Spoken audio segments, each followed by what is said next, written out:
All right, we are live on a Friday afternoon. I am joined by my two brothers in the faith, the incredible David and Trent Horn. We're here to talk about Trent's recent debate he just had on the canon of Scripture with another friend of mine, Johnathan Sheffield. He's a good friend of mine, very, very nice guy, very smart as well. It's a great debate that went down, and I know you can find the debate, I believe, over there on Trent's channel. So head over there. In fact, after this debate, after this debrief is over, I will have a link to that debate right down there. You can check it out. I'm thrilled to be here with you all. David, how are you, brother? And Trent, how are you all doing today? Doing well. Excellent. Thank you. Pleasure to be with you again. Yeah, it really is a pleasure to be here, to be able to talk about this very fun debate where you all, Trent, you got to talk about the canon of Scripture. Right. Let me ask you. First off, your initial reaction and thoughts of the debate. How do you think? How do you think the debate went? Well, I thought it went very well. It was an interesting debate. So, Canadian Catholic asked me to come on and debate Sheffield, and I'm actually glad that I uploaded the debate to my channel because since then, Josh deleted his channel. I think he's got personal issues going on in his life right now. So pray for him. But there is still a copy of the debate that exists on my own channel that people can go and see. But he invited me on to debate Sheffield on the Old Testament canon. And I said, well, for the resolution, could we do Christians should accept the Protestant Old Testament canon? I want to see where's the evidence for that assertion. And going into it, I was going into it blind. I went online to see if Sheffield had ever written anything or done a debate on the canon. And so I couldn't find anything. So sometimes when you do debates, you can see what the other, like, for example, when I debated Steve Christie on the canon, I had his whole book, right? So I read the whole book, I annotated it, I watched his previous debates. So I have a lot going in, and I could have more specifically prepared opening statements, everything geared toward his argument. With Sheffield, I didn't really know what approach he would take. And so really I was prepared. There's really one of three approaches you can kind of take as a Protestant with the canon, I feel like, with the arguments. You can either go with an argument from Jewish use of the canon, an argument from the New Testament, or an argument from post-apostolic sources, like the canon lists in the Fathers and the citations from Jerome and the medieval theologians. And so I wasn't sure, so I just had a general case prepared. And then I modified my opening statement a little bit based on what he had said. But overall, it seemed like he basically went with the Jewish sources argument. And so we drilled into that. Jewish sources and Jerome, I would say, were his two big arguments. And so we drilled into that, and I felt like I kept it really on point and was able to cite from the appropriate sources to cast doubt on the particular arguments and reasons he was putting forward. So overall, I thought it went well. As to echo you, Sheffield's a really nice guy, good scholar. Yeah. It was a great engagement. I think people can learn a lot from the issue of the canon just from watching the debate. I definitely agree there, Trent. Sheffield was great. I've looked at a lot of his material. Great guy. Let me ask you this, then I'll pass it over to David. After the debate, I don't know if you've dialogued with Sheffield at all anymore. Is he a little bit more open to the possibility that these books could be canonical? Or are you aware of that? Or is he of the persuasion that really there really just is no possibility that they can be or should be considered canonical in the sense of being holy writ, sacred scripture? Well, I'm not sure. I think that being an Anglican, he's much more open to a place for the deuterocanonical books in the life of the church. Like when I debated Steve Christie, people who come from a Reformed perspective, they usually treat these books like a poison pill, like that they're in error, they're spiritually dangerous. You should stay as far away from them as you can. But Anglicans, you read Anglican sources, as I noted in the debate, the Book of Homilies, for example, cites from the Deuterocanon. You have different Anglican priests, even after the Reformation, praising the deuterocanonical works. So it's much more likely to be accepted there. So, I mean, I haven't had a conversation with him since the debate, but it seemed at least that he was more open, and he was making more of a statistical argument based on the Jewish use of the canon and Jewish, or, well, I should say rabbinic Jewish sources on the canon. Yeah, and I will put a link to for people to get to check out Sheffield's work as well. Done a lot of very good work defending the veracity of Scripture. Overall, very, very good guy. You picked a great interlocutor there, Trent. Appreciative of that friendly dialogue as well. David, would love to get your thoughts on the debate. Any ideas? Anything you'd like to put forward? Yeah, I would also say that I enjoyed the debate, and Trent, you did very well. I think that was really an excellent job.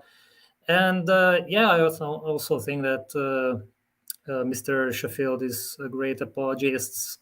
I really like his illustrations and that presentation. That's Yeah, he's got funny cartoons. Yeah. So far I haven't. When I do debates, I honestly I'm so busy in my own work. I haven't had time to create visual aids to go with everything. So maybe in a future debate I'll do that. But he does do that in his debates. I've watched previous ones. I watched his debate with Gavin Ortlund on apostolic succession, for example. That was even just helpful to see his debating style, to understand how he engages others. But yeah, he has the fun cartoons. Yeah, so overall, like his presentation was like, I think, entertaining, and there was this visual layout what he's going to argue for. Now I'm a little bit less impressed with the content. Of course, there were actually two points which really, or I should say, one major point which really surprised me. It was that he was using Augustine. I mean, yeah, I thought that was odd. I really don't see those who would reject the inspiration of the Deuterocanon using Augustine, because even that paragraph he brought up on Christian doctrine, book 2 and chapter 8, I don't see how he is making the case for his agenda, because first of all, he didn't really highlight the most important part, because I think the most important part is that when Augustine says that the high place must be given to such as have been thought worthy to be the seat of an apostle and to receive epistles. So he's focusing really on the church, not on the Jews at all. Right. That's the first thing. And the second thing is that, I mean, obviously, Augustine was defending the Deuterocanon. I mean, he gives his list. He says these are inspired and canonical. So I was a little bit surprised. It's just such a non-starter. When you look at the corpus of Augustine's work, it's very clear. He calls it scripture. He uses the Deuterocanon for theological arguments. I mean, basically, if you're going to defend Jerome's view on the canon, you just have to say Augustine was in error. You can't. Both of them are in opposition, so you can't appeal to both of them. Yeah, and then he argued that there were these subjective things, like Sirach is called one of the books of Solomon because of the same style. This has nothing to do with proving the inspiration. This Right. He just tells you why this book is being called one of the books of Solomon. That's it. It's not an argument for inspiration. Right. So. It's similar to how Baruch is often sometimes just titled under Jeremiah. It doesn't mean that it's not inspired just because it has just because it's grouped under a different prophet that's historically or has a literary connection to. And if I can have a follow-up question, the second thing which I think he was like focusing on is this, like you said, the statistics and like history. So his argument was that if at least some Jews accepted the Deuterocanon, that you should see at least some sects or some manuscripts or something like that, which is arguing for the inspiration. I found it very interesting that you brought up the Ethiopic Jews. That was like right. Nice argument. But yeah, what do you think about this whole argument that nowadays we should see at least some Jews, or you should observe at least some manuscripts? You think it holds water or not? No, I think that this is a particular argument from silence that's being made, and I think what we do have is we do have some bare remnants today, like the Ethiopic Jews that have a wider canon. But we also have, rabbinic Judaism was able to develop a certain amount of uniformity. And this did take time because I would ask, well, what kind of Jewish sources are we talking about here? And frankly, we're going to get is the Talmud, the Mishnah, and what we're seeing here is even an acknowledgement, like I showed in the debate, that you have to withdraw the Deuterocanon books from the synagogue. You have to tell people that it doesn't defile the hands. And I think I made the point well that the other Jewish bodies who would have propagated these books they just very quickly went out of existence by the time of the Bar Kokhba rebellion.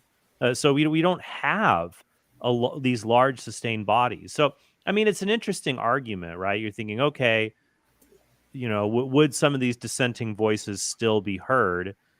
The question turns on how quickly can rabbinic Judaism acquire uniformity, and how likely is it we would have dissenting voices still remain?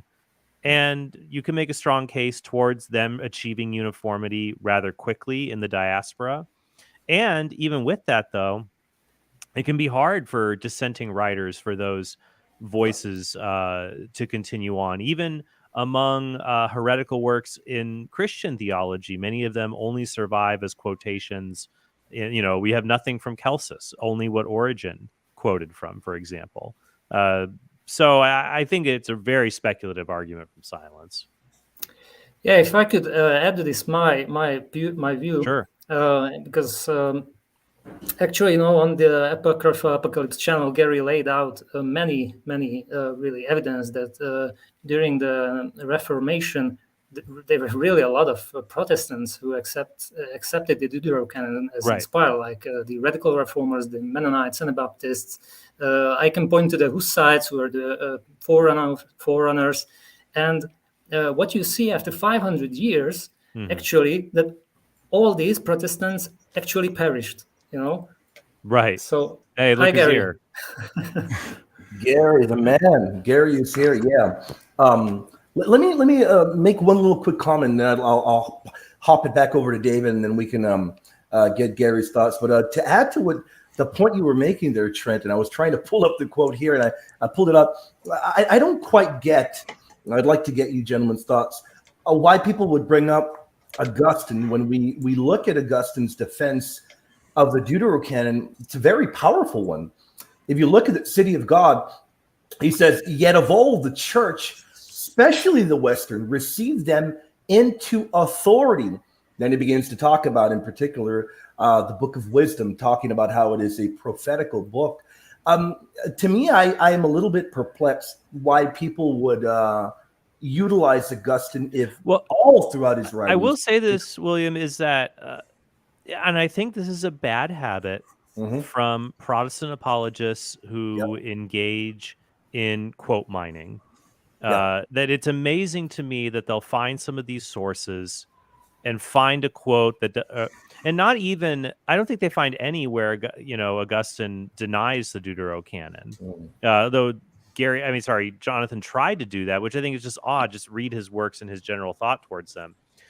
But you'll have others who will, just try to say that Augustine just believed in the Deuterocanon for really bad reasons. Like, because of the the glorious martyrs.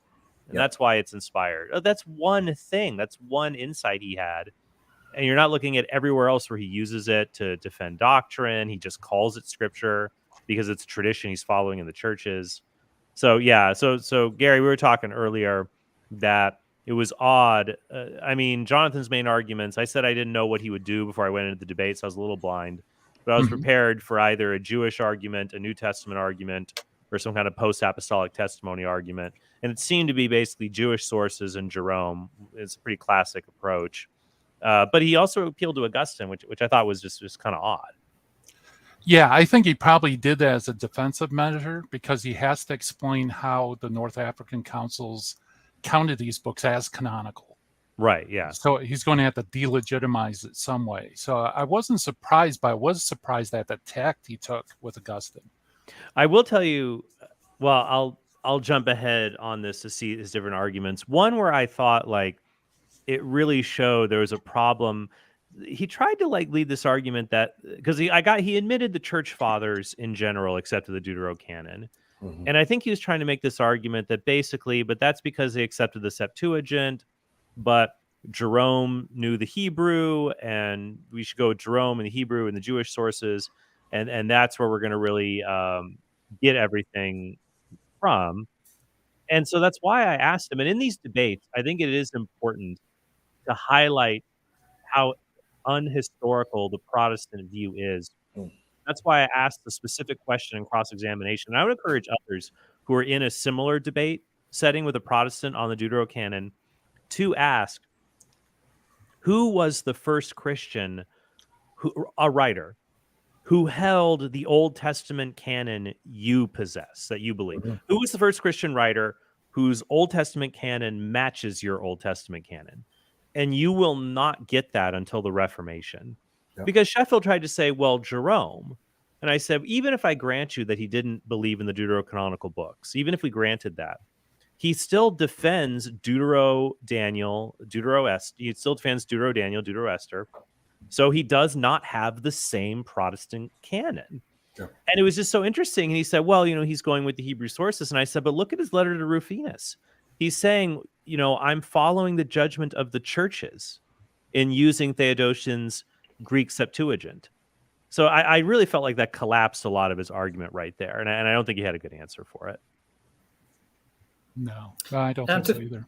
To follow up on that, he's got another letter, and it's to Demetrius in 414 AD, which was after he translated the books.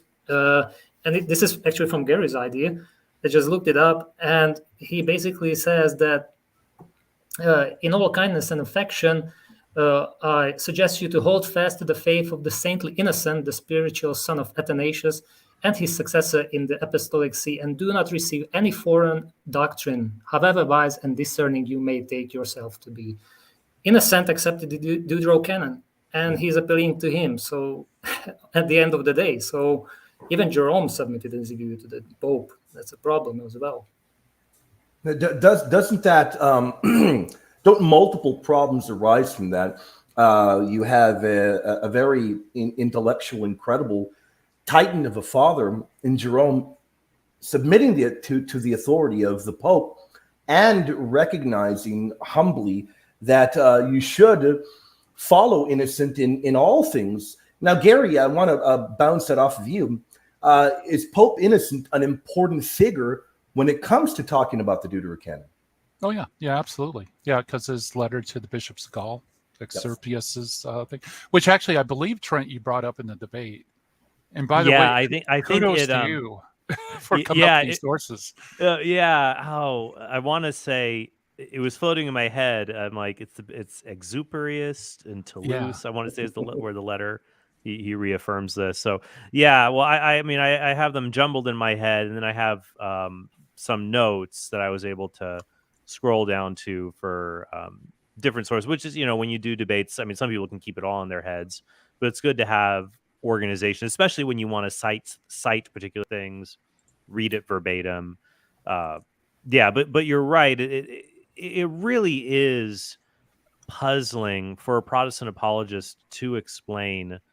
I mean, honestly, they can only get away with it, I feel like, in their own apologetic works when they don't present all the evidence. When someone says, what did the early church think of the Deuterocanon?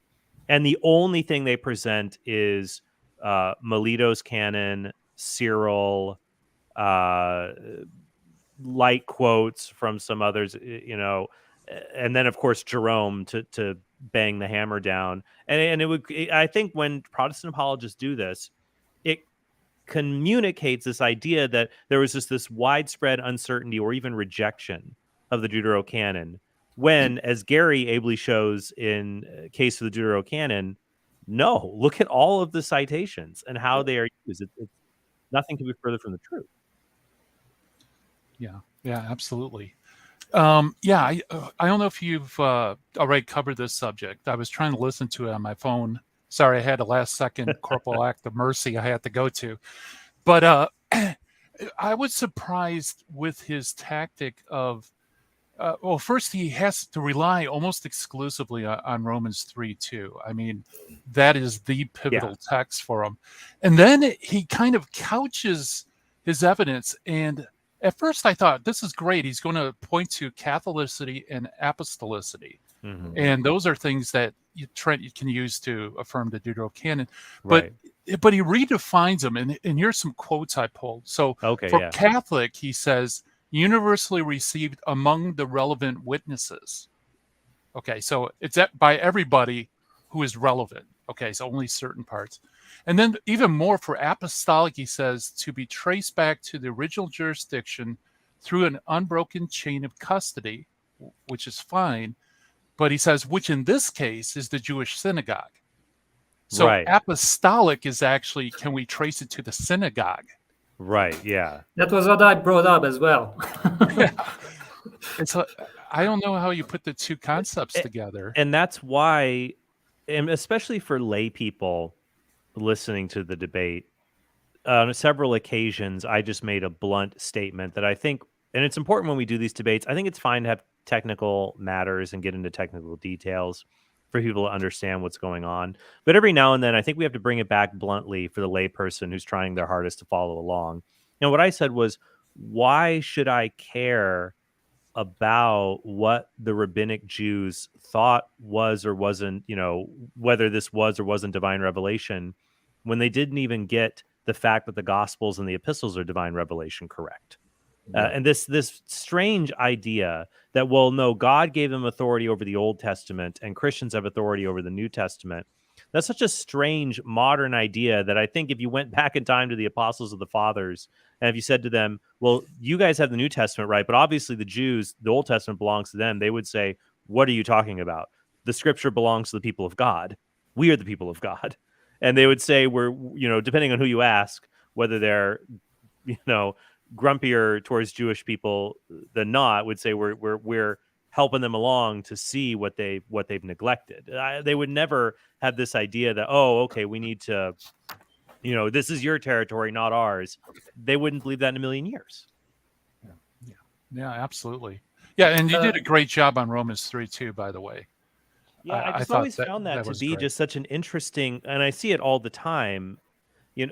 This also comes up. This is so funny. I don't know. I've mentioned this here or there in my apologetics. I might do an article about it. I'm not sure.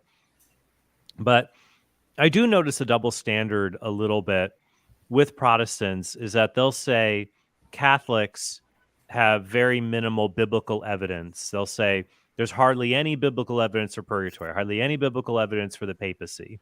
And even though we have numerous explicit scripture citations for these things, but then when they put forward their biblical case for the Protestant canon or for sola scriptura, they can only muster one or two verses that are highly ambiguous.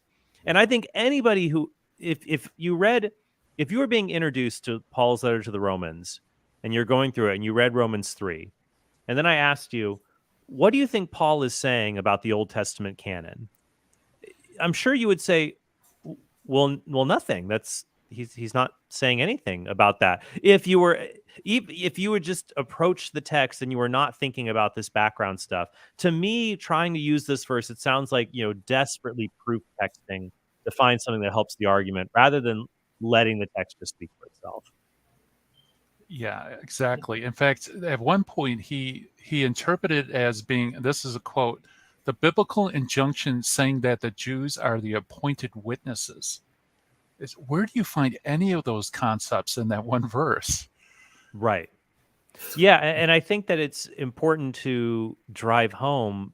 It's just so interesting that if you want to talk about canonicity or scripture, Romans 3:2 doesn't even mention scripture or what is written. It's a strange term that is used, the oracles of God. I mean, it's and that's why I quoted N.T. Wright and others who said this is probably just talking about the fact that, hey, they got revelation. But otherwise, it's just you're reading so much into it beyond what Paul's pressing concern is in that passage. Yeah, absolutely. If I may have a few comments. Sure. I don't understand why he thinks that Jerome is the truthful witness, and he was the first one basically discerning what the canon is of the Old Testament, as if nobody before him ever knew about what the Hebrew scriptures are, because that was my impression, that Jerome was the one, so he was the master scholar, but this is actually false, because Right. Origen before him was the scholar par excellence of his days. He knew Hebrew Right. very well. Actually, he conversed with Africanus, and he points out that, Origen even says that the Jews expunged the scriptures. Right. He specifically says that they removed or distorted the scriptures. That's one thing. The second witness, because Sheffield would say, well, okay, Augustine, Jerome, they didn't say that the Jews altered the scriptures. Well, the very one of the earliest church fathers, Justin Martyr, nobody's mentioning him from the Protestants, but he's very like a powerful witness. Right. He was born like 100 AD, and he is arguing with Trypho the Jew about the scriptures, how they altered. Now it doesn't matter what they altered, which passages at all. But Justin Martyr is a very important early witness. That, Well, let me piggyback the off Jews your- did manipulate and he had Right. to see those Hebrew texts and show to Trypho that, you see, this is missing from our Right. scriptures. You altered them. Yeah. So to jump off your point, David, which I think is a good one on Jerome, and I try to bring this up here and there in the debate, this idea that, well, Jerome has this special understanding. He's the one getting the biblical Hebrew and the Old Testament exegesis right, and so we should go with him. Yeah, I do think it's a bit of a double standard that if you invest Jerome with so much confidence and biblical authority as a Protestant in order to reject the Deuterocanon, but you won't follow Jerome on anything else that's distinctly Catholic. Jerome is also the first person who posits the theory that the brothers and sisters of the Lord are cousins. Mhm. He's really the originator of that theory. But most Protestants won't say, he was the first one to really get it, and so we need to go with him. They would just say, well, he's got a really idiosyncratic view that he's trying to make work, and that doesn't fit, or any other doctrine that he's promoting. But that's why I wanted to have fun a little bit with Johnathan, that if you trust him so much on biblical interpretation, what do you do with certain elements of his translation in the Vulgate that I know you don't agree with? Suddenly it's like he's a great biblical scholar, and I know people can make mistakes, sure, but I do feel like you're just picking one thing. It's not that it's not that your study of Jerome. Honestly, I'm going to say this about Protestants. I don't mean to say this about Jonathan in particular, but I really think it's not your study of Jerome that led you to reject the Deuterocanon. It was your previous study of the Deuterocanon that led you to enlist Jerome as a witness to your side.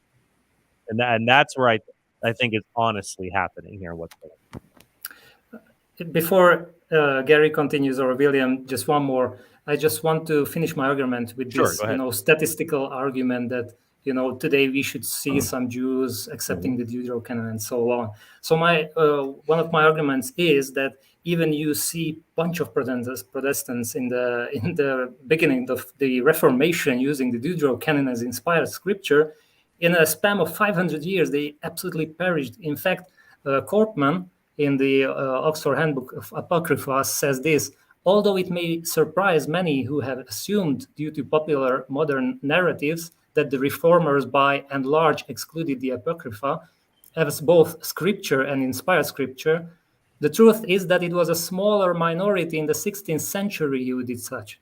So this is one thing. And the second thing, which I would actually push back on Johnathan, because he thinks that just because the Protestant didn't have a single leadership, these were all different groups, which were, they didn't have a dictator or something who were forcing them to abandon the Deuterocanon. And so I would also ask him, well, why would we only focus in regards to the Jews only to the canon? Because even he is aware of that. Different sects had different theology. The Sadducees didn't believe in the afterlife or angels. The Essenes were like a strong, like ascetic group, and we can continue.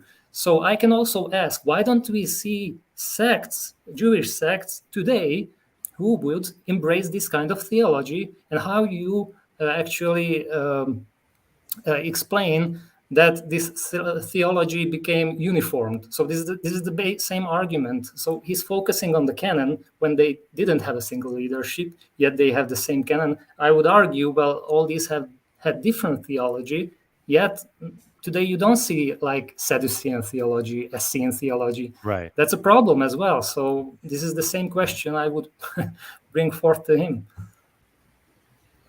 Now, I think that the brother Sam made a very good point here, where he is pointing out the Gospel of Matthew shows that God would now hand the kingdom to the church, and they would be entrusted with the oracles. It's a very good point, and I remember he did bring that up when Gary and myself were on his channel, and I'd love to get your thoughts on that. Perhaps your thoughts on that, Gary.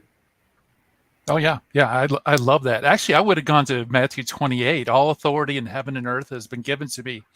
And you can't say everything's been given to Christ by the Father, except for whatever has already been ceded to the old covenant people, because how does that work? You know, Right. Or even more, it'd be like, except for the canon. So, yeah, I mean, that's a great text along with Matthew 28 as well. Yeah, no, I totally agree. And I think it really is in line with what the early church, in particular, we were talking about Augustine earlier. What was the standard for realizing and rebutting those that were against the Deuterocanon? Early figures in the church would recognize that the churches of God utilized the Deuterocanon as sacred scripture in the churches. And I think that this is really the most important thing. This was the driving force behind Hippo and Carthage. There really, you don't find any voices objecting to these being canonical. You know, you go through a long era in church history, as you know, Gary, until you get to the time of Luther, right around that time period, where people, when they begin to object to the Deuterocanon, look at what Cajetan says and these other figures. They essentially, it really is a bit laughable, where they recognize that their authority really lies in Jerome.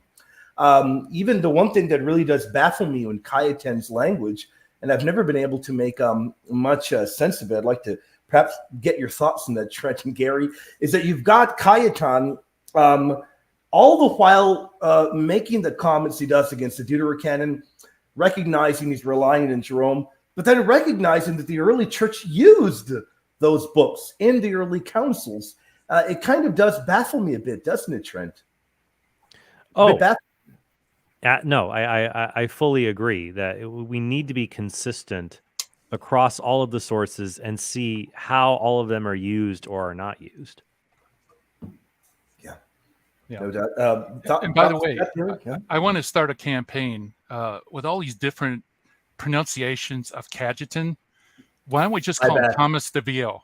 No. The same thing's true with Johnathan too. I didn't recognize who he was speaking about in the debate. I'd never heard Cajetan pronounced that way. How did he wait? Yeah, I don't know if I mispronounced it or how did he pronounce it? What did he? What was it? Yayakan or something? I don't remember. And then White has another pronunciation, and I've always hered it as Cajetan. So let's just call him Thomas de Vio. It's easier. I've even heard it Gaetanos or Gaetano. I forgot. It really depends who you're talking to, I suppose. But I don't recall that. I didn't hear that part of the debate then. So he pronounced it in a very different manner then. I didn't know that. Yeah. So Trent, go ahead. Go ahead. I was going to throw a question at you. Sure. Yeah. So how do you feel you did when he was when you're trying to make a distinction between covenantal Judaism and rabbinic Judaism?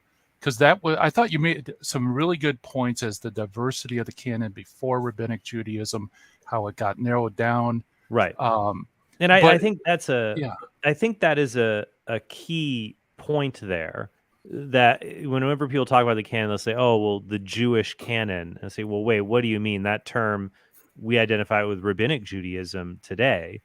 That we have to understand what is the ultimate source of this, and then the point I was trying to make with him, and I know scholars do disagree a little bit about the amount of canonical dispute among Second Temple Jews, but I think they would agree that there was dispute about it.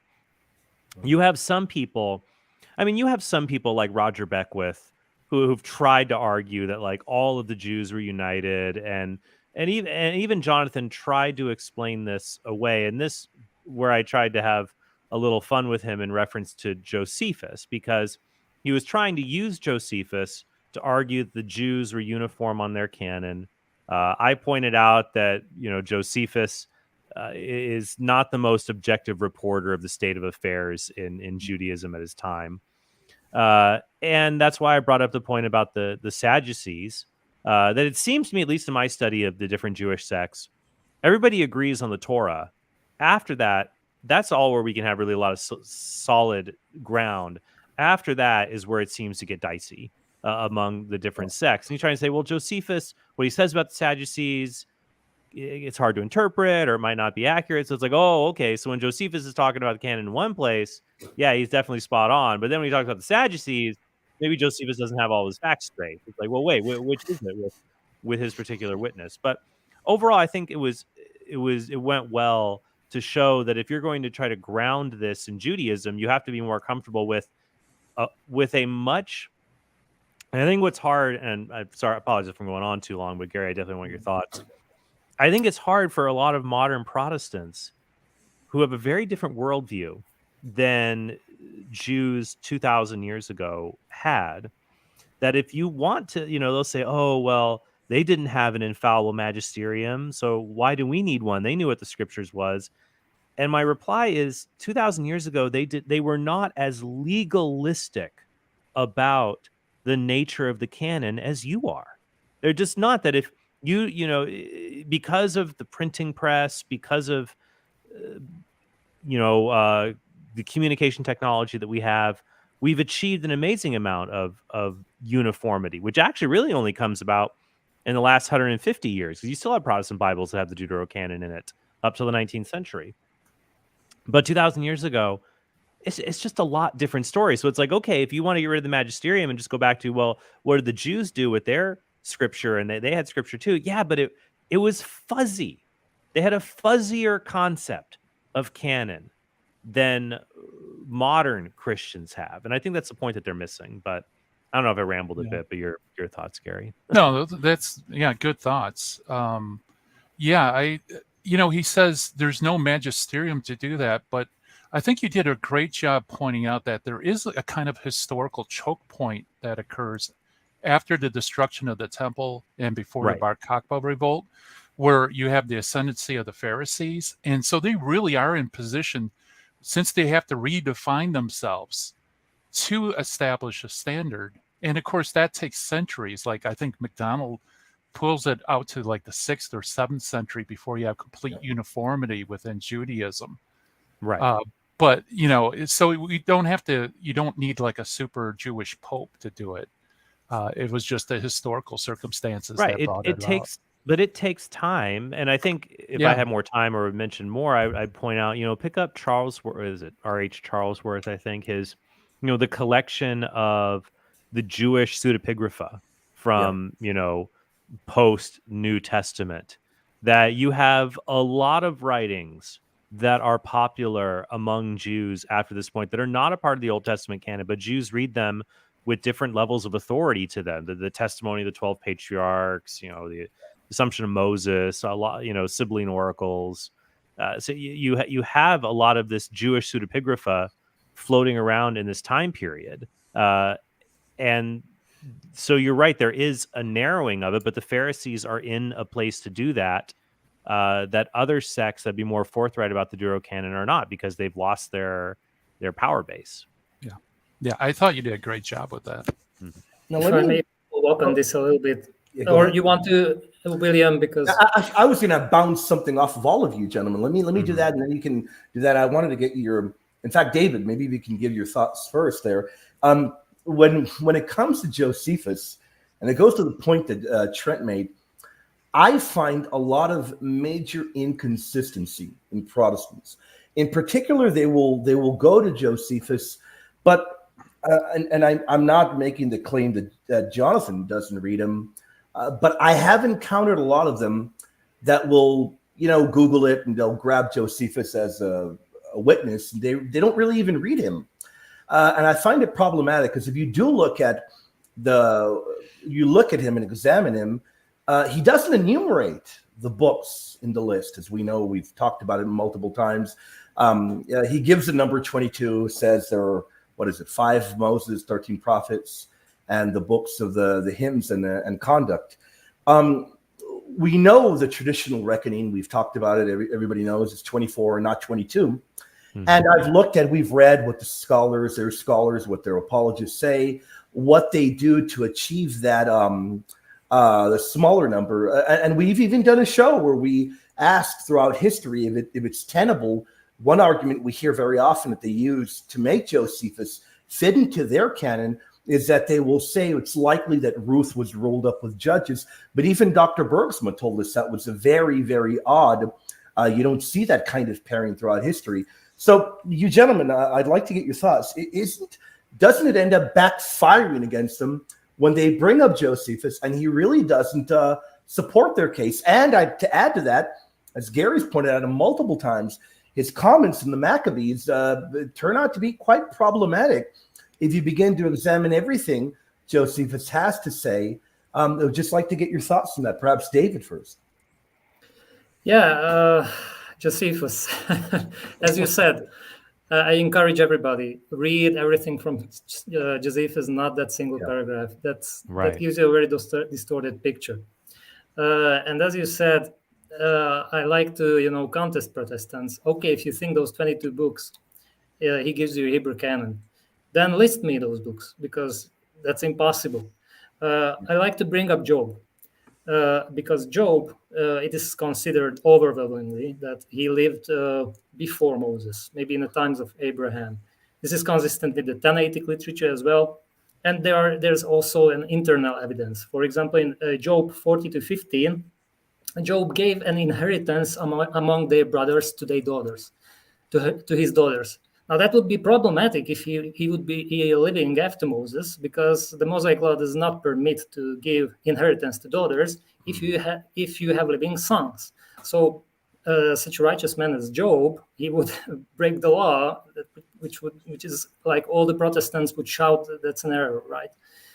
Now the problem is that.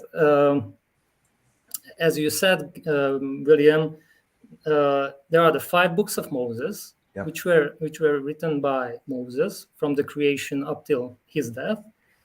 Then there are the 13 books of the prophets. And now Josephus claims that the prophets wrote contemporary history after Moses. Now, basically, this excludes even this one category where you could fit Job, because that would contradict, it would be an error. So basically, Job, falls out from this 22 book of collection. And oddly enough, Josephus never quotes Job. That's another thing. He also never quotes Song of Songs and Ecclesiastes, which are those debated scriptures. And even Ecclesiastes, where would you like to place that? So, and he also asked you, Trent, that why don't we see Maccabees in the canon? Why don't we have any evidence for Maccabees being in the canon? Well, I would say Josephus is the evidence, because he says that he is gonna pick up narrating his own history where the prophets conclude, and actually the prophets conclude with 1 Maccabees. He considers 1 Maccabees to be the sacred scriptures of this 5,000 years of span. So basically, there you go. Josephus is your man who is the evidence for Maccabees being canonical, for example. And one more thing, you pointed out that Josephus was very much exaggerating, that no Jew would ever, take out or import some texts in. Now, the Dead Sea Scrolls, which he dismissed totally, he absolutely, like he said, I may have a library here. It doesn't mean that everything inspired. Right. Okay, even if you brought up the stoichiometric layout of Sirach, which he didn't have any argument for, there's one more problem. He would consider Jeremiah inspired, right? Sure. Now, given the fact that among the Dead Sea Scrolls, you have two variants of Jeremiah, one from the 3rd century BC, a shorter version, and a longer version from 2nd century BC, well, how is this possible? How could they have one uniform canon? And as Josephus says, nobody would ever take out or import words. Now, there you go. We have hard evidence from the Dead Sea Scrolls. There was no uniform text, no uniform canon. And we're proving it from the proto-canonical book of the Jeremiah. So Right. Well, I think, and also with the Dead Sea Scrolls, I'm trying to remember back to the debate. I think he tried to write it off saying just because something's in a library doesn't mean it's, and that's true, because if you're going to make the argument, you can't just say that they were found there. But I'm pretty sure I mentioned that they were found in a particular steichographical style. So they're written in a particular style and treated in a way not like other scriptures. Just like in my own library, if you have a shelf dedicated to biblical commentaries, finding a book on there is high probability, that this is a commentary. Or looking at particular ways that it's written, you could tell if it belongs to my collection of out of print books or things like that. So I think I mentioned that in the debate. Yeah, so, you did. We covered a lot. So yeah, you did. In fact, I was kind of shocked that he called into question the provenance of the Dead Sea Scrolls. And I thought, I don't remember him doing that. Yeah, wow. well, he says, we don't know where they came from. It could be all sorts of people coming in, fleeing from the Romans, bringing their own books, and it just so happens to end up in the Qumran community. No, we can date. I mean, that would create a paleographic nightmare that scholars could never trust anything that they find in these collections to date it. Yeah. When that seems very implausible to me. Yeah, I think it actually comes back to bite them, because that just shows the Catholicity of these texts circulating throughout Judaism. Right. So it isn't just a sect. Yeah. It's also very questionable. What Josephus means that these 22 are rightly trusted. Now he assumes it means inspired, right? That's the argument, but Josephus never says that, actually. He even says that the Tumim and Urim ceased to shine after the death of Hyrcanus, which he's explicitly said he has the gift of prophecy, that he foretold things. And it kind of surprised me that Johnathan says, he might have used this bath called divine voice or something like that. He says that even today we use this divine voice. But actually, I mean, he was getting revelation. This is not something like inferior prophecy or something. So, yeah, no, I think to put together. Shoot, I had a thought related to that, but once again, I think the thought is this: that you go back to context, like what I said with Paul in Romans 3. When you're reading something, to ask what, and you can sometimes glean truths from something that are beyond the immediate context of what is put forward. But here I would say, is Josephus is the subject of debate and inquiry, and against Appian, I think this is from Against Appian, is the pagan argument, hey, you can't trust Judaism because you Jews can't even agree on what is inspired scripture. And then Josephus says, we sure do agree. Here are the books. Yeah. That's not the crux of the argument. You have to ask, what is the context? What is the argument that is being addressed? And here the argument is being addressed that can the Jews account for antiquity and historical reliability in their own writings? And Josephus is saying, absolutely we can. And I'm sure, and he's hedging his bets. Someone will say, well, what about during this period, the post-exilic period? You've got problems here. And Josephus will say, well, yeah, we have that's different. It's not exact succession of prophets or things like that. They're less esteemed. but we still have the goods. So the point is to say, look, it's not licit for you to look in this exchange that's not about a canonical issue. It's about a historical reliability issue. And then to try to pull a definite conclusion when that's not what he's even arguing for in the first place. Yeah. No, The only. I'm sorry about that. I'm sorry, William. No, go ahead. Definitely go ahead. Make your point, and then I'm gonna talk about. I'll piggyback off of that. Go ahead. No, I was just going to tag on with Trent's comment. The only time Josephus uses inspiration in Book 1 of Against Appian is for the revelation of ancient times that was given to Moses. That's the only factor revelation has in that discussion. It's a very, very, very good point there. Now, before we went live, we were talking about what we thought would have been Johnathan's best arguments, perhaps. And it was a fun conversation. We have somebody in the audience named Jeremy who says Jonathan's argument about the consistency among Jewish synagogues after the time of the apostles is the best argument I've heard.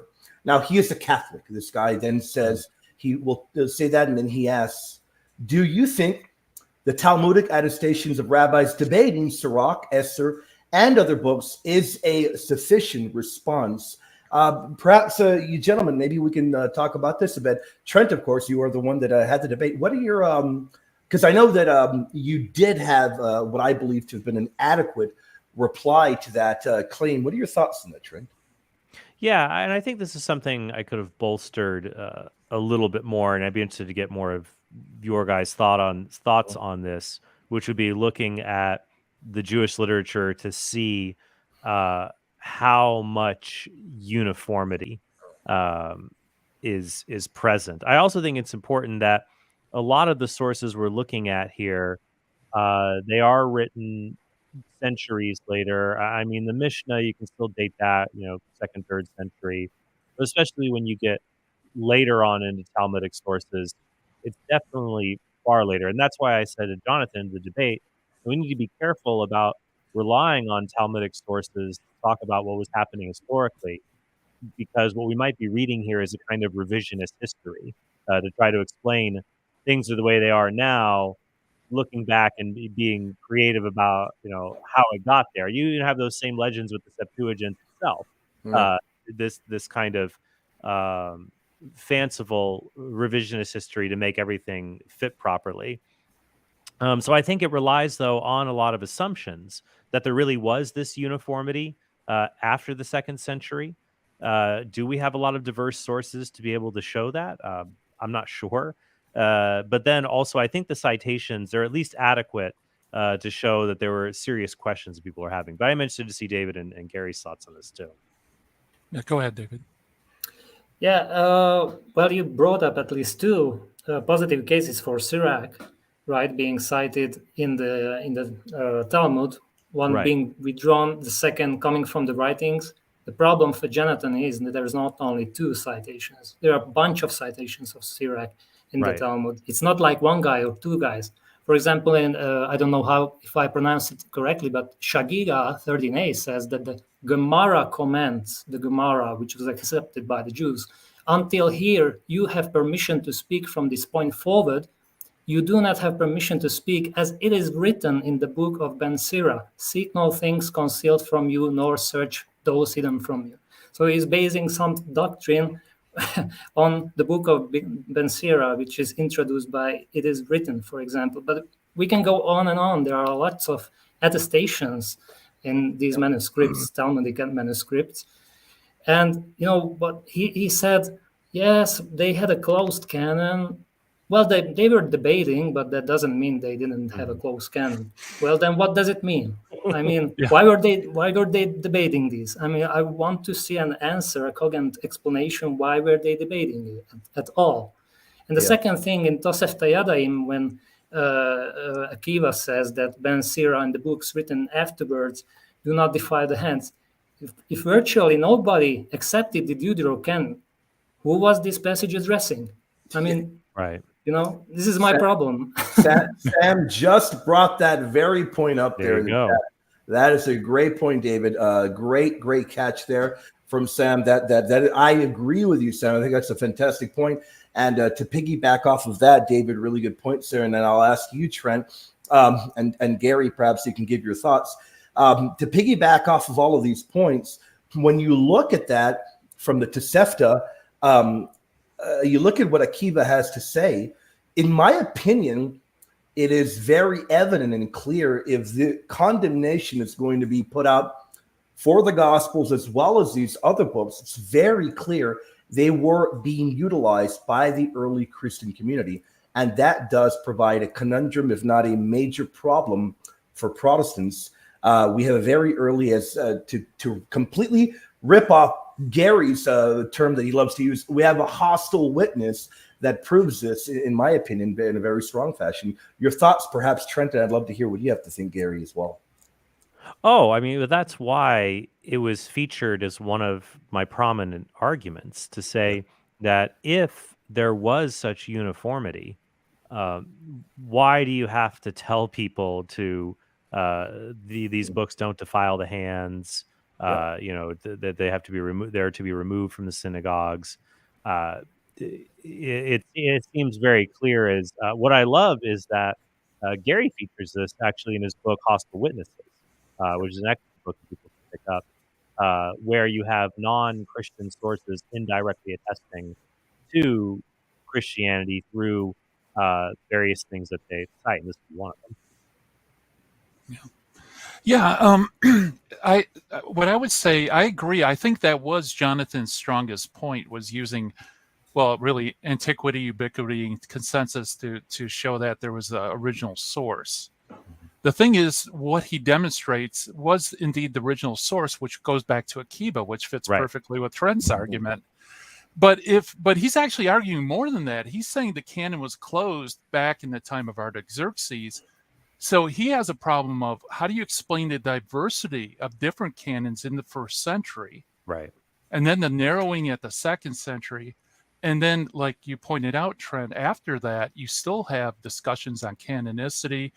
You could have even pulled out the retention of deuterocanonical books within Judaism, like for example, Origen could bring out the Hebrew name for Maccabees, right? Things like that. But I think this is a great point. Yeah, that you're bringing up is that even if Jonathan's argument succeeds, that uniformity would entail a closed canon. Sure, one can grant that. The question is, if we only see this uniformity after the second century, then we don't have good evidence that it was before.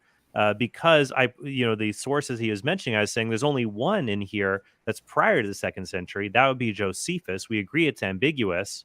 And then as we start going back even further, and the arguments that I gave in the debate weren't answered at all about the use of the Deuterocanon in the New Testament, which would qualify as the diverse usage to go against that thesis. That actually wasn't, and I'm familiar with the common objections to that, but I don't think it wasn't even touched at all. Yeah, he said something like, Paul was, preaching to these Greek Jews, so naturally he would use the Septuagint. So basically he would quote from it as scripture. Why? I mean, why? In Hebrews 11, it's there.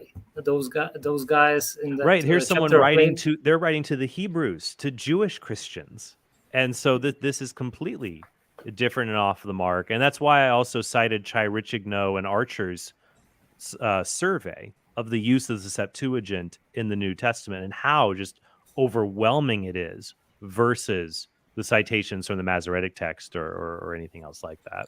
Yeah, and the second thing with the Dead Sea Scrolls, very often they're much better line up with the Septuagint.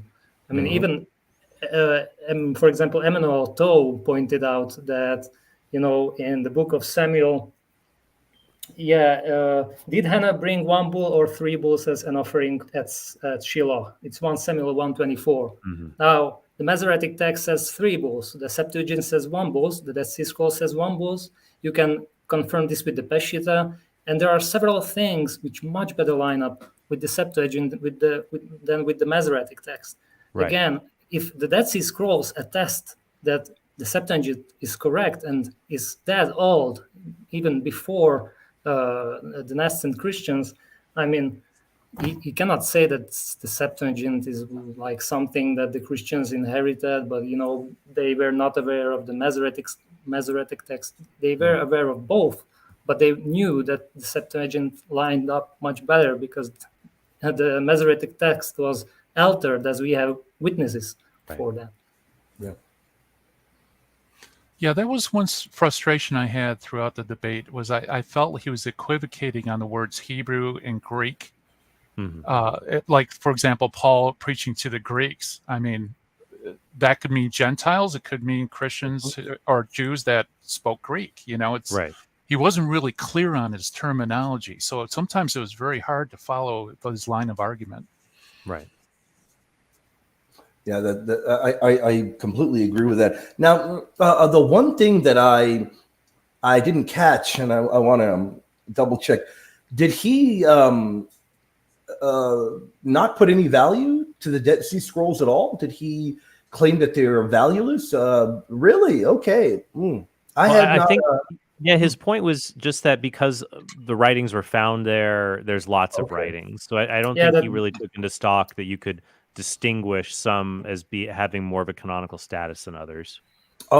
Basically, you cannot distinguish the canon from it. You cannot say that Tobit was for them canonical because there's no distinction. It's just a library, a bunch of scrolls in one place. That was his argument, basically. By the way, Trent, you gave the best response that I've heard as far as Josephus exaggerating that all Jews from infancy know that these books are divine dogmas. I thought you really hit that out of the park, especially your distinction between a lie and an exaggeration. Right. Yeah, because he said later, because I think he was trying to cover that, like, what are we to make of Josephus saying, like, are we supposed to say that Josephus is lying to us? I'm like, well, no. That, I mean, obviously that would, because he was trying to say that if he was, if he's lying about something, then wouldn't Justice of Tiberius call him out on things? Wouldn't Appian call him out on the things? No, when I see apologetic discourse all the time to this very present day, I will see Catholics and Protestants exaggerating how much a certain doctrine is. I mean, it's funny. Before the live stream, actually, William and I were talking about he's working on a debate for bodily assumption of Mary. And I was reading a bit into that for my debate with Steve Christie, just on the biblical stuff, but I've also been doing work on the Church Fathers. Yep. And I mean, you could say a statement like, the assumption isn't explicit in the Fathers until later, but after that, nobody rejects this doctrine. Except, as William might point out, there is one early medieval father, medieval writer, who does, but it'd be very easy for someone to fall into if you're very forthright about something and you're missing nuances and get caught up trying that you have evidence for something that you want to say these things. But it's very clear then, you look at a writer and say, okay, do they like to have rhetorical flourishes or are they more sober? It's like when I was learning ancient Greek, when you learn ancient Greek, like you can read excerpts from Herodotus and Thucydides. And Herodotus is just a way more fun historian to read but Herodotus exaggerates things and he's more interested in odd details. And Thucydides is a lot more sober. He's not as fun to read, but he's more reliable in that regard. And I think anybody who studies Josephus sees that he has more of those rhetorical flourishes when he tells about particular events, and especially when it's not just a strict historical work, when it's an apologetic like against Appian. But you're right, Gary, that I wanted to really hone in on him to say, no, I'm not accusing him of lying. It's very easy for anyone to slip into exaggeration. And to see if that's the case, we got to see what are the other things that they're saying and then compare it to the historical record. Yeah, and you brought it up in cross-ex. I was cheering. Time and time again, I'm like, Trent, cite this. And you would cite the thing I was thinking about. It was wonderful to watch. Yeah. But yeah, one of the questions, I mean, you already asked it, but I would have said, so you believe that Jewish infants from birth know there is a closed 22-book canon? You know, it's like, and that's not an exaggeration. Right. Yeah. Or Yes. about that there's no one has ever propagated a different manuscript tradition amongst the Jewish books. They were all kept identical. Yeah. That, I mean, what's funny is that that's actually a claim. I mean, that's a claim that Muslims make, and they actually have some history on that because they destroyed the other manuscripts. But like Josephus can't even do that, you know.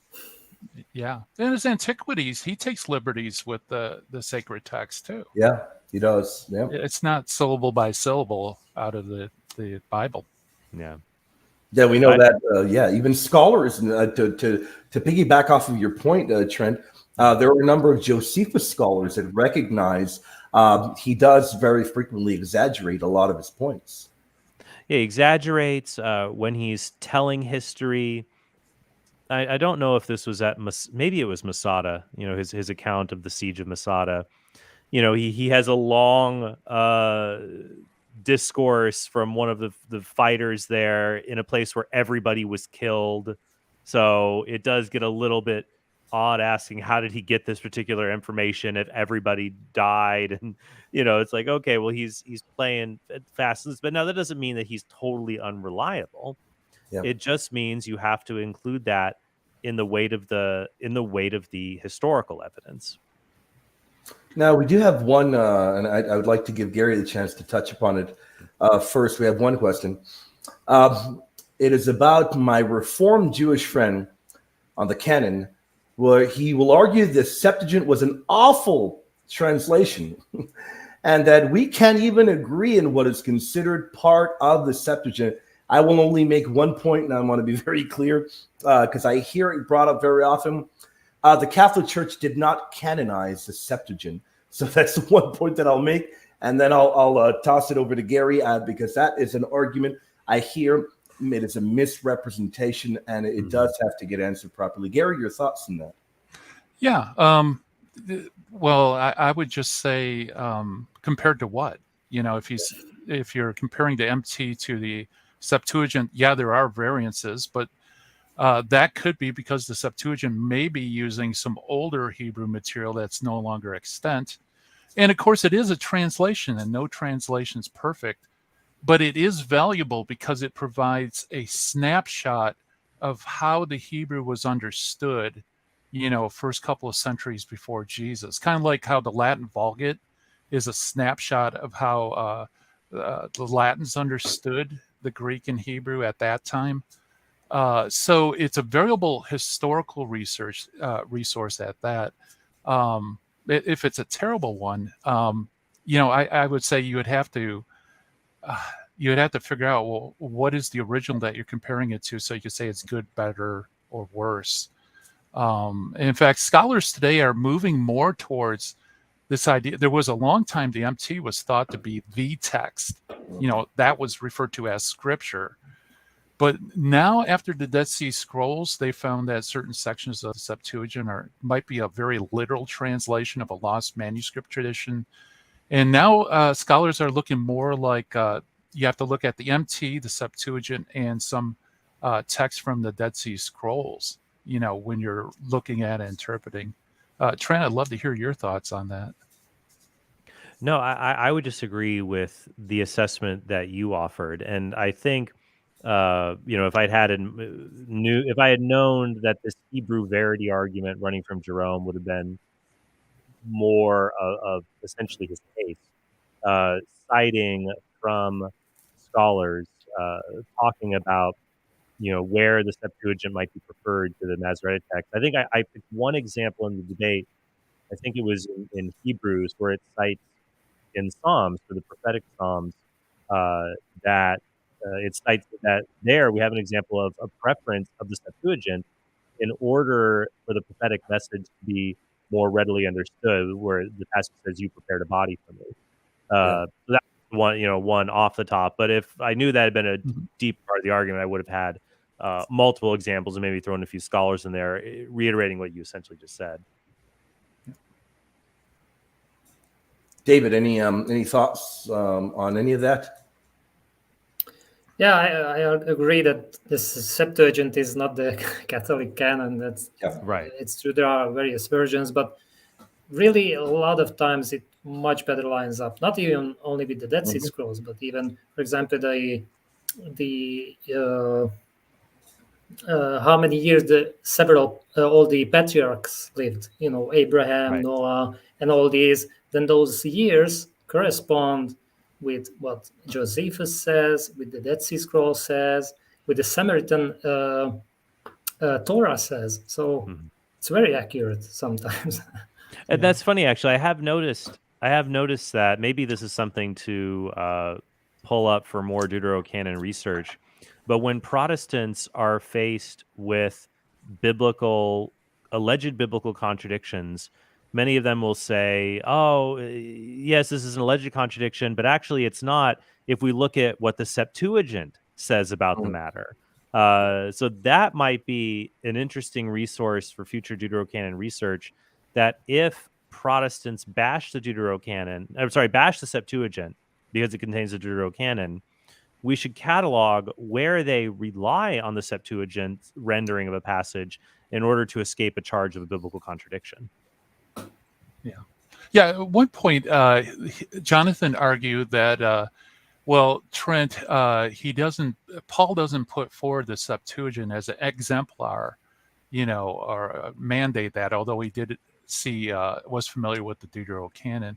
And I was thinking, he doesn't put the MT Right, forward yeah. as the He doesn't exemplar do that either. either. Yeah. He doesn't say anything about what text he's using. He just he cites scripture. He just talks about the scriptures.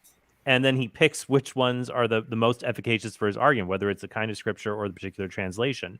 Or he and the other gospel writers, once again, 2,000 years ago, things, I guess this would be my bumper sticker for Deuterocanon study. 2,000 years ago, things were fuzzier. They were just fuzzier. You could cite Jeremiah, but also in your quotation include Zechariah and other minor prophets, and just say Jeremiah said this. Whereas nowadays we are so straitjacketed with get your sources right, footnote everything. Like when I footnote, make sure you use ellipses. Make sure we live in a modern age where when we're trying to prove things, we're got to make sure we're very meticulous and detailed. But it was just fuzzier back then. And so you see these other elements, and that needs to be taken into account in how people use their sources. Yeah, absolutely. From Jonathan's narrative, I also had an impression that the Christians had this Septuagint, and the Jews had the Masoretic text, and he's making an impression that the first Christians weren't Jews. Yeah, that is really interesting. If You have Justin talking to Rabbi Trifo. You have this but yeah, that's a good point. But even the apostles, now, if really the Masoretic text was the canon, why is not Paul using the Masoretic text, Right. or whoever? I mean, they were all Jews, right? I mean, part of the Christians were Gentiles from Gentiles, and the part were Jews. They knew what the text was. I mean, still they were using authoritatively the whole Septuagint. So I have this impression, this false dichotomy of Right. Jews and Christians. Hey, I gotta actually, something's come up. I gotta run, guys. But Okay. It's been super fun. Definitely keep chatting. Lots of Trent, good stuff. before you go, Yeah. do you have time to put in a plug and maybe anything we'd like to give you the floor to plug anything? Yeah, no, I would just say people like what I offered. I cover a chapter of this in my book, The Case for Catholicism, if they want that, along with my apologetic take on this issue. But otherwise, I definitely recommend, if people want more of my content, just check out my podcast. My channel is Council of Trent. They could definitely head over there. Great. Awesome. Trent, thank you for your time. Oh, super fun, guys. So keep chatting, having fun, and we should definitely do it again sometime. Definitely will. Will Thank do. you very much for your time. Adios. Yeah, and with that, David, I'd like to give you a chance to actually let me wrap it up first, and David, you can wrap it up. Then Gary, I'd like to give you the last word. I had a great time talking today. We had a very good audience. I think people were really, really enjoying it, and glad to be here with I guess, kind of celebrating that we have reached 2,000 subs, and really happy about that. The channel is growing, the views are growing, And we have a lot more incredible content coming your way, a lot more shows with David, with Gary, myself, and God willing, more live shows as well. We give you guys a lot of premieres, but we promise much more live shows, roundtables as well. And really, I don't have anything else to say other than I had a great time. I'd love to give you, David, a chance for your closing thoughts, and then Gary. Maybe just one little thought. I I thought about this thing at the end. Just imagine you're an Anglican, and you're not very well educated in theology and canon and this stuff, and you just walk, into the local church, the Anglican church, like, for example, what we saw on Prince Philip's funeral, and now you have the first lesson from Ecclesiasticus Sirach, from the pulpit, read the same way as the second lesson from John, from a canonical book. Now, what kind of impression you have that you hear both, these texts to be read on the same pulpit, the same way, yet the first one was just a mere human writing that gained the same privilege to be read in the church as a canonical book. This is, don't get me wrong, I'm very happy they're reading it, but it's just strange. And it was my pleasure to contribute to this discussion, and thank you very much. Yeah, awesome. Yeah, so 2K at the 2A is what I'm saying. We're at 2K. Yeah, so thank you so much for those who have subscribed. If you haven't subscribed, please consider it. Also, if you haven't listened to Trent Horn's debate with Sheffield, I highly recommend it. I thought Trent did a fantastic job, had great command of the sources. I really tried hard to come up with some criticisms of his performance, but it was very difficult to do because he did a great job.